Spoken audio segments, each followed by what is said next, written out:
Hi friends, welcome to our channel.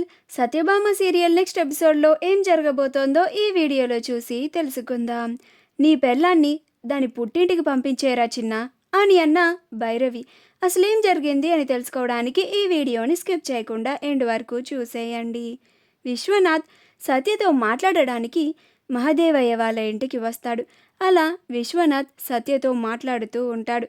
అలా విశ్వనాథ్ సత్యకి నచ్చ చెప్పాలి అని ప్రయత్నిస్తూ ఉంటాడు.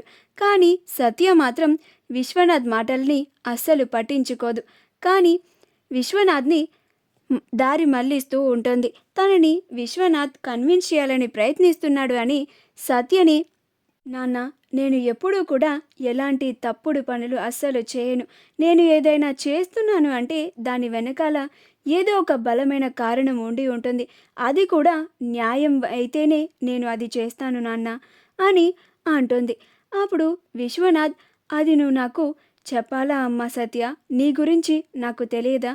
కానీ నువ్వు ఇలాగా మీ మామయ్య గారిని ఎదిరించి ఎమ్మెల్యేగా నుంచోవడం అనేది తర్వాత నీ కాపురంలో కూడా కలతలు తీసుకురావచ్చు.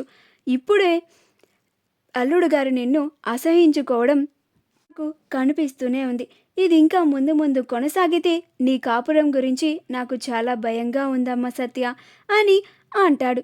అప్పుడు సత్య, మీరేమీ బాధపడకండి నాన్న, నా కాపురానికి ఎలాంటి డోకా ఉండదు. ఎలాంటి పరిస్థితులు ఎదురైనా కానీ క్రిష్ నన్ను అస్సలు విడిచిపెట్టాడు అని అంటుంది. అప్పుడు విశ్వనాథ్, ఎంత నమ్మకంగా నన్ను క్రిష్ వదిలిపెట్టడు అని చెప్తున్నావమ్మా? ఎప్పుడూ కూడా పరిస్థితులు మన చేతుల్లో ఉండవమ్మా. రేపు ఏం జరగబోతోంది అనేది మనం అస్సలు ఊహించలేం కూడా.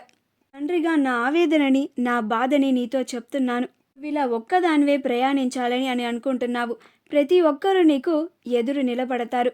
నీకు ఎవరు సహాయం చేయరు. ఇలా అందరినీ ఎదురించి నీ కాపురాన్ని కూడా నువ్వు పణంగా పెట్టి ఇలా చేయడం అవసరమా అమ్మ సత్య? సరేలే, ఇంక నీ ఇష్టం అని అక్కడ నుండి వెళ్ళిపోతాడు. ఆ తర్వాత సత్య ఎవరు ఎంత చెప్పినా, ఏం చేసినా నేను అస్సలు వెనక్కి తగ్గే ప్రసక్తే లేదు అని అనుకుంటూ ఉంటుంది. అలా సాయంత్రానికి అందరూ భోజనం చేయడానికి డైనింగ్ టేబుల్ దగ్గరికి వస్తారు. అలా సత్య వడ్డించడానికి డైనింగ్ టేబుల్ దగ్గరికి వస్తుంది. అప్పుడు భైరవి సత్య రావడం చూసి, ఏందే, ఏ మొహం పెట్టుకొని వచ్చినావు మళ్ళీ మా అందరికీ వడ్డించునీకి అని అంటోంది. అప్పుడు క్రిష్, ఏందమ్మా నువ్వు గట్ల మాట్లాడుతున్నావేంది అని అంటాడు. అప్పుడు భైరవి, గదేంద్ర చిన్న, గది మీ బాపునే ఎదిరించి మీ బాపుకి పోటీగా ఎమ్మెల్యే అవుతుంది. నువ్వు మీ బాపుకే సపోర్ట్ చేస్తానన్నావు, కానీ అటువైపు కూర్చున్నావేంద్రా? అయినా నువ్వు ఇలా మాట్లాడుతున్నావేంది? ఇట్లా మాట్లాడుతుంటే నువ్వు నీ పెండ్లాంకే సపోర్ట్ చేస్తున్నట్లుంది నాకు అని అంటోంది. అప్పుడు క్రిష్, అమ్మ, నేను బాపుకే సపోర్ట్ చేస్తా. సత్యని అలా పోటీ చేయొద్దు అని చెప్పాల్సినన్ని విధాలుగా చెప్పిన. ఇంకా వాళ్ళ నాన్న కూడా వచ్చి చెప్పిండు. ఎవరి మాట వింటలేదు. ఇంకా నేనేం చేయనమ్మా అని అంటాడు.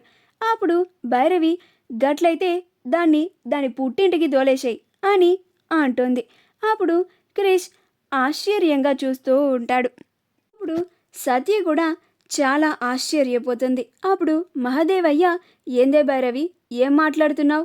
దిమాకేమన్నా ఖరాబ్ అయిందా ఏంది? చిన్న కోడల్ని పుట్టింటికి పంపించేసే అని అంటున్నావేంది అని అంటాడు. అప్పుడు భైరవి, మరింకేం చేయాలయ్యా అని అంటోంది.